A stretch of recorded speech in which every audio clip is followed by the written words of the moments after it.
So, Boruto is dead. Clearly. Like, we've never seen a character in the entire Naruto franchise suffer a fatal wound to the chest and survive. Like, it has never happened in the entire series. Like, how can a character get stabbed in the chest and survive? Bro, what are you talking about, man? My theory is that Eida will be the one to heal Boruto or resurrect Boruto if we do believe that he's dead. And I have a very good reason for this belief. Now, I know you guys must be tired of me making videos about Eida or Eida-centric videos for the past few weeks, but I really do believe that her character is basically coming to the forefront of the Boruto story. Now, I know a lot of people disagree about this. A lot of people don't like the cyborgs. They don't see the purpose of them. But I'm of the belief that why would you introduce these characters, these cyborgs, without a purpose? Why would you introduce them and hype them up so much and not use them for a very big purpose? And that's basically where this belief stemmed from. And also, of course, mythology. So a few weeks ago, I made a video on the origins of Eida and her link to a model, and I basically got the idea from the mythology behind the name Eida.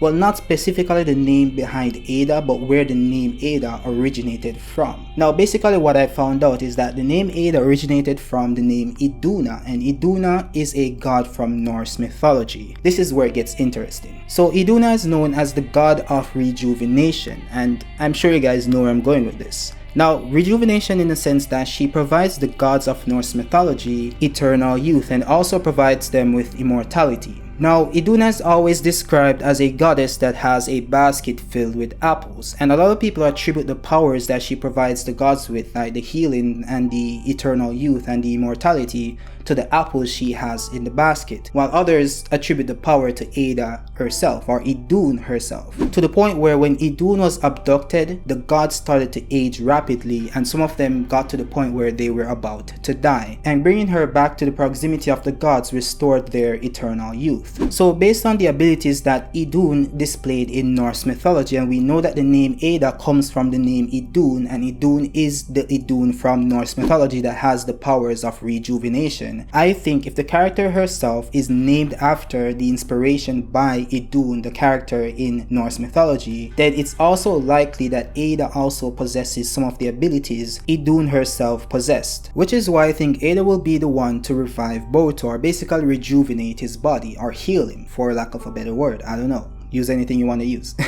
But yeah, the next question would be, why would Eida want to heal Boruto? What would be the purpose of the villain, as Eida is described as, to heal Boruto, who is her opponent?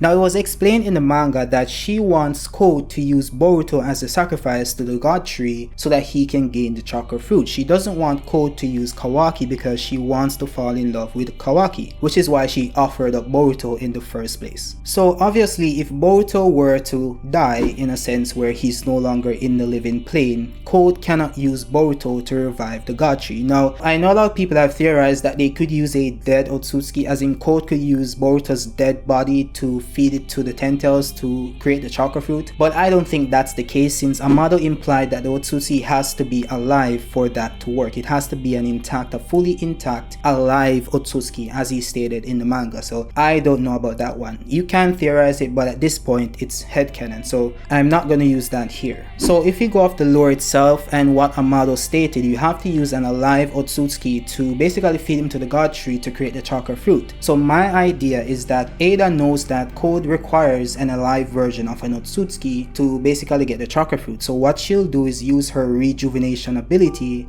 to revive Boruto so Code wouldn't go to Kawaki, because she also wants Code to fulfill his destiny, and Code wants to get the Ten-Tails so that he can get the chakra fruit so he can continue Ishiki's legacy of becoming the Otsutsuki god. Now you might be saying Eida only has two abilities, clairvoyance and the ability to steal your heart, to basically make you completely submissive to her, right? And that's a good argument, only that in the manga, Eida implied that she had other abilities that she was keeping from Code. When Code asked her if she had other abilities, Eida basically said, wouldn't that be interesting? She didn't deny it. So it's kind of implied that she has other abilities. So it's kind of weird, and you know, it's not really proven, but I would say based on what she said here in this dialogue, that she must have some other abilities, and it could be the rejuvenation ability, as it links back to her counterpart in mythology, which is Iduna, who also possessed that ability. Now the other question would be, how does Eida get to the battlefield? How does that work? Well, obviously she would be teleported to the battlefield using Code's abilities to create the claws and basically travel to different dimensions or different areas in the same dimension, which we've seen him do on multiple occasions. And he can also pull people with him, as he did with that short dude in the manga. I don't even know his name, bro.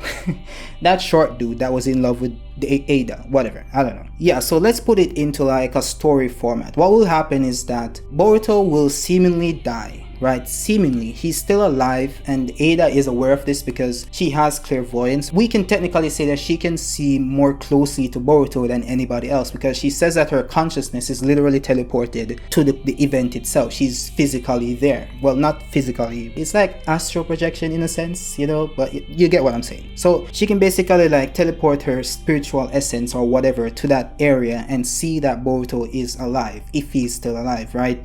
And then she'd like relay that information to Code and say, okay, we're gonna take Boruto and I'm going to heal him. And Code would be like, what, you can heal him? And say, yeah, that's my other ability that I didn't tell you about. That's how I see this playing out. And Code would just teleport Boruto to the other dimension, and then they'll heal him and then explain that, okay, if you go back, we're gonna like do this to Naruto, we're gonna do this to everybody, and whatever, right? Basically threaten Boruto to basically conform and stay with them. So this is how I see them taking Boruto out of the village. Instead of Boruto faking his death intentionally, like they would like take Boruto hostage, and then, you know, Kawaki will remain in the village. Now you might be asking, what happens to Kawaki? We know that Kawaki is somewhat relative to Boroshiki at this point in time. I think he's stronger, but he's just getting used to the abilities, but he's somewhat relative to Boroshiki, right? And we know that Boroshiki is stronger than Code. So what is Kawaki doing when all of this is happening? I believe that Kawaki will overheat, as he did when we first saw him against Garo. So we know that when Kawaki overuses Ishiki's abilities, his body will overheat because it's like a scientific ninja tool. So it like overheats when he overexerts his like body to use that kind of power. So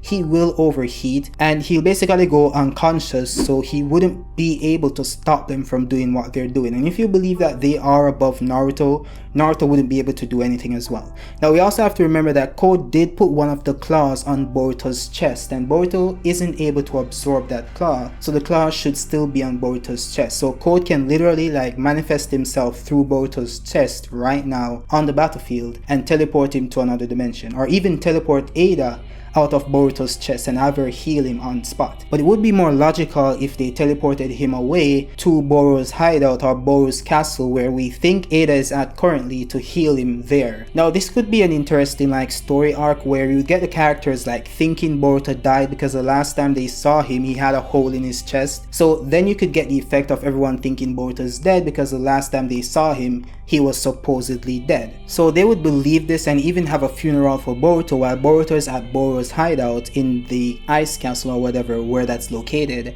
and they'll basically have Boruto captive or tied up somewhere. Or it could be that Boruto's there willingly because they threatened him to like kill Naruto or kill Kawaki or flatten the village or some shit like that. So Boruto basically sacrificed his freedom to keep everybody safe from Eida, Damon, and Code. Now I believe that Code isn't going to kill Boruto right now or feed him to the 10 tails right now, because as he said 2 chapters before this one, he needs Boruto to ripen more. He needs him to get closer to the power of Momoshiki. Then he'll feed him to the God Tree to gain a proper chakra fruit, because as Ishiki explained, or I think it was Amado explained, whenever you have a stronger Otsutsuki, or the stronger the Otsutsuki is that you sacrifice to the God Tree, you get a more potent chakra fruit. So Code wants Boruto to be at his most powerful to then sacrifice him to the God Tree. Now this is where I think the time skip comes into play. So Boruto will remain supposedly dead while he's with Code and Eida, and they're gonna have him train and some shit like that, because he's not gonna just be there just sitting around, right? So he's gonna train, and it could be that he unlocks his Jogan somewhere down the line while he's there to escape or some shit like that, right? So I don't know, I think it plays out